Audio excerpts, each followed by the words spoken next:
हिंदुस्तान के जिस राज्य के सफर पर लेकर जा रहे हैं, उस राज्य को चाहे आप प्यार करें या ना करें, लेकिन इस राज्य को कोई नजरअंदाज नहीं कर सकता। भारत का वो राज्य जिसने दुनिया को शून्य से परिचित कराया, पूरी दुनिया को गणतंत्र का मूल मंत्र भी इसी राज्य ने समझाया। दुनिया का सबसे बड़ा वाईफाई जोन भी इसी राज्य में है। किसी ने सही कहा है कि गरीबी की भट्टी में तप तप कर महान लोग बनते हैं, और इस राज्य ने भी गरीब होने के बावजूद दुनिया को कई महान चेहरे दिए हैं। भारत में सबसे ज्यादा IAS और बैंक के PO भी इसी राज्य से हैं। दोस्तों, ये वही वो राज्य है जहाँ के 12 साल के बच्चे ने IIT एग्जाम क्लियर कर लिया, और ये वही जगह है जहाँ के बच्चे गरीबी में पढ़कर भी इतने आगे निकल जाते हैं। हम बात कर रहे हैं माता सीता, गौतम बुद्ध, गुरु गोविंद सिंह जी और हमारा अपना बिहार के बारे में। भारत का वो राज्य जहाँ कवि कोकिल विद्यापति जी का जन्म हुआ, जहाँ देश के पहले राष्ट्रपति राजेंद्र प्रसाद जी का जन्म हुआ। तो फिर देर किस बात की, अपना सीट बेल्ट बांध लीजिए अच्छे से और निकलते हैं बिहार की एक शानदार सफर पर। दोस्तों, बिहार वो राज्य है जिसे प्राचीन काल में मगध के नाम से जाना जाता था, और इसकी राजधानी पटना को पाटलिपुत्र के नाम से।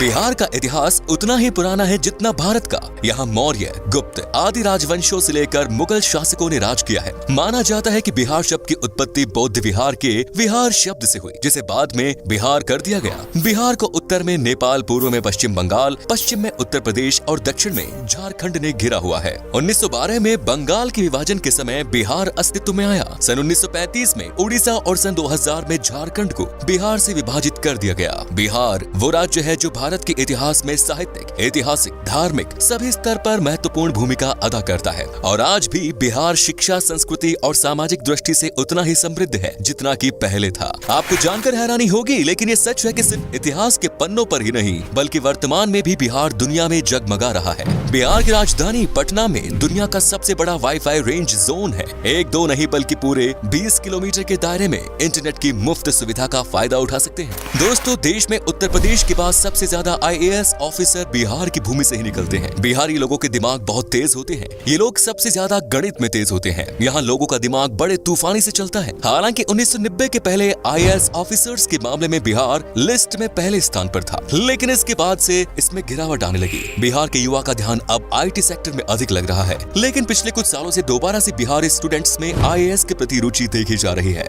दोस्तों, बिहार की डेवलपमेंट रेट आज 14.48% है, जो कि ये साबित करती है कि बिहार देश तेजी से बढ़ने वाले राज्यों में सबसे ऊपर है। बिहार आज शैक्षिक स्तर पर केरला के शैक्षिक स्तर को टक्कर दे रहा है, बल्कि ये कहना भी अनुचित नहीं होगा कि बिहार में लिटरेट लोगों की संख्या केरला के लोगों से ज्यादा है। दोस्तों, बिहार में कृषकों की बात करें तो वहाँ कोई किसान इतना मजबूर नहीं होता कि उसे आत्महत्या करनी पड़े। दोस्तों, बिहार एक ऐतिहासिक राज्य है।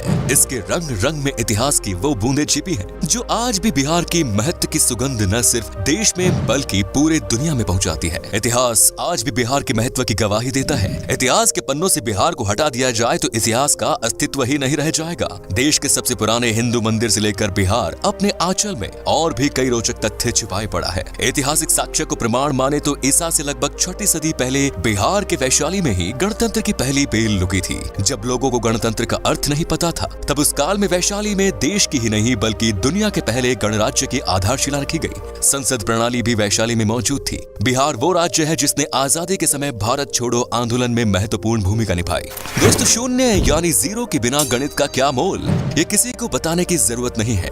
दुनिया को शून्य देने वाले आर्यभट्ट जी का जन्म भी बिहार में ही हुआ था। शायद यही कारण है कि आज भी बिहार के लोग गणित में माहिर होते हैं, और आज भी गणित में यहाँ के लोगों की कोई बराबरी नहीं। बिहार ही वो जगह है जिसने चाणक्य जैसा इकोनॉमिस्ट, चंद्रगुप्त और अशोका जैसा राजा, बुद्ध और महावीर जैसा धर्म प्रवर्तक, आर्यभट्ट जैसा वैज्ञानिक और शेर शाह जैसा शासक दुनिया को दिया। भारत एक ऐसा देश है जहाँ क्रिकेट किसी धर्म से कम नहीं, और MS धोनी का नाम इस धर्म के सबसे पॉपुलर पन्नों में से एक है। MS धोनी का जन्म रांची में हुआ था, जो कि पहले बिहार का हिस्सा हुआ करता था। धोनी को लोग आज भारत के सबसे सफल क्रिकेट कप्तान और महान खिलाड़ी के रूप में देखते हैं। सिखों के 10वें गुरु गुरु गोविंद सिंह का जन्म भी बिहार में ही हुआ, और सिखों का पवित्र स्थान हरमिंदर तख्त पटना में है। आपको बता दें कि दुनिया का सबसे पुरानी यूनिवर्सिटी नालंदा यूनिवर्सिटी और तक्षशिला यूनिवर्सिटी भी बिहार में ही है। यहाँ पहले विदेशों से भी लोग पढ़ाई करने आया करते थे। दोस्तों, माता सीता की जन्मभूमि भी एक समय में बिहार में ही थी, जो आजकल नेपाल का हिस्सा हो गया। आपको बता दूं कि जनकपुर में ही माता सीता पैदा हुई और तब ये बिहार हुआ करता था, जहाँ पर भगवान राम जी आए थे। दोस्तों, बिहार के मिथिलांचल में आज भी भगवान राम को दामाद माना जाता है। माता सीता की नगरी मिथिलांचल बिहार का गौरव है। मिथिलांचल की मिथिला पेंटिंग के बारे में तो हर कोई जानता है। आपको तो शायद पता ही होगा कि बॉलीवुड के शान और जान पंकज त्रिपाठी भी बिहार से ही है, और बिहार का भी एक बेटा शानदार एक्टर है सुशांत सिंह राजपूत, जिसका देहांत होने के बाद भी लोगों के प्यार ने अमर कर दिया। दोस्तों, बिहार का खाना भारत के सबसे शानदार पकवानों में से एक माना जाता है। बिहार का लिट्टी चोखा बहुत टेस्टी होते हैं। आपने अगर लिट्टी चोखा नहीं खाया तो एक बार जरूर ट्राई कीजिएगा, वाकई में आपका दिल खुश हो जाएगा। यहाँ पर वेज से लेकर नॉन वेज तक हर पकवान लाजवाब होता है। इतना ही नहीं, आपको बता दूं कि यहाँ पर गन्ने की जूस भी पसंद किया जाता है, और ये इतने मीठे और टेस्टी होते हैं कि इसे पीकर मानो आप दीवाने हो जाओगे। तो चलिए अब बात करते हैं उन जगहों की जहाँ पर आप बिहार के सफर के दौरान घूम सकते हैं, और साथ ही बताएंगे कि आपको बिहार की ट्रिप में मैक्सिमम कितना पैसा खर्च करना पड़ेगा। नंबर 1 इज बोध गया। दोस्तों, बिहार में घूमने वाली जगहों में शामिल बोध गया एक प्रमुख आकर्षित पर्यटन स्थल है, जो कि बौद्ध धर्म से संबंधित अनुयायियों के लिए विशेष महत्व रखता है। बोध गया एक तीर्थ स्थल के रूप में भी जाना जाता है, और ये वो स्थान है जहाँ बोधि वृक्ष के नीचे गौतम बुद्ध को ज्ञान की प्राप्ति हुई। यहाँ मन को एक अद्भुत शांति मिलती है, इसीलिए यहाँ साल भर देश विदेशी पर्यटकों की भीड़ बनी रहती है। बोध गया को यूनेस्को वर्ल्ड हेरिटेज साइट्स की सूची में भी शामिल किया गया है। Next is Patna.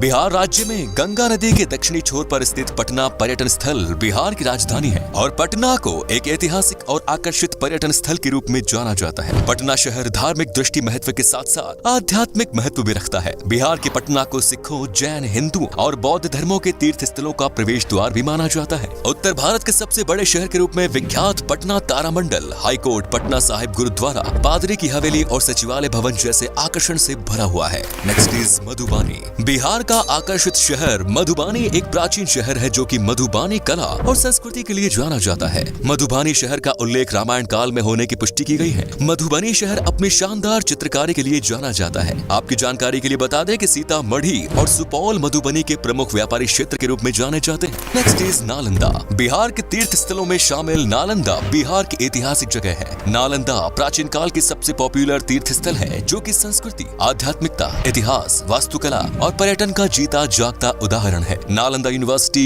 यहाँ का प्रमुख आकर्षण है। Next is Vaishali. वैशाली तीर्थ स्थल बिहार का वो धार्मिक स्थान है जहाँ भगवान महावीर का जन्म हुआ। वैशाली बिहार का एक छोटा सा जिला है, जो कि बौद्ध, जैन और हिंदू धर्म से संबंधित अनुयायियों के लिए एक तीर्थ स्थल के रूप में जाना जाता है। माना जाता है कि वैशाली नाम महाभारत काल से संबंध रखता है, जो कि राजा विशाल के नाम पर रखा गया। Next is Munger. बिहार के मुंगेर पर्यटन स्थल मिडलैंड के नाम से भी जाना जाता है। ये मुंगेर के प्रसिद्ध मंदिर पूरे देश में प्रसिद्ध है और अपने यहाँ आने के लिए पर्यटकों को आकर्षित करते हैं। मुंगेर को Bihar school of yoga seat के लिए भी जाना जाता है। मीर कासिम की राजधानी के रूप में जाना जाने वाला मुंगेर शहर अपने प्रमुख आकर्षण श्री कृष्णा वाटिका, सीता कुंड, मन पत्थर और दिलवरपुर जैसे आकर्षण के लिए बहुत प्रसिद्ध है। Next is Muzaffarpur. बिहार के प्रमुख आकर्षण में शामिल मुजफ्फरपुर बागमती और लखनदेई नदियों के पास स्थित एक सुंदर शहर है। यहाँ की लीची सबसे पॉपुलर है। मुजफ्फरपुर बिहार की राजधानी पटना से लगभग 71 किलोमीटर दूर है। वज्जिका भाषा मुजफ्फरपुर में सबसे अधिक बोली जाने वाली भाषा है। Next is Bhagalpur. बिहार की सिल्क सिटी के नाम से प्रसिद्ध भागलपुर एक ऐतिहासिक शहर है, जो कि पावन गंगा नदी के दक्षिणी तट पर स्थित है। भागलपुर बिहार का तीसरा सबसे बड़ा शहर होने के अलावा यहाँ के प्रमुख शैक्षणिक संस्था के लिए भी जाना जाता है। भागलपुर के प्रमुख आकर्षण विक्रमशिला